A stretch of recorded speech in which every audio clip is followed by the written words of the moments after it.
અમરેલી જિલ્લાના ધારી ગીર પૂર્વના સરસિયા રેન્જના કૃષિ શાળા પાછળ ખુલ્લા કૂવામાં બે સિંહણ પડતા વન વિભાગે રેસ્ક્યુ હાથ ધર્યું હતું. Ambardi safari park animal care સેન્ટરમાં ખસેડવામાં આવી હતી.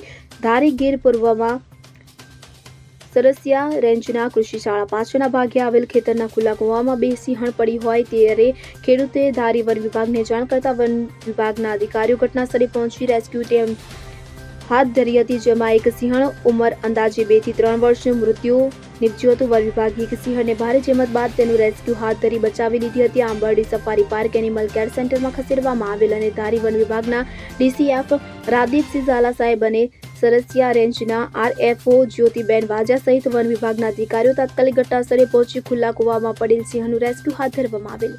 અશોક મણવર સાથે CN24 ન્યૂઝ અમરેલી. હવે જુઓ દેશ દુનિયાની તમામ ખબરો તમારી આંગળીના ટેરવે. ઉઠાવો મોબાઈલ અને Google Play Store પરથી ડાઉનલોડ કરો અમારી CN24 ન્યૂઝ મોબાઈલ એપ.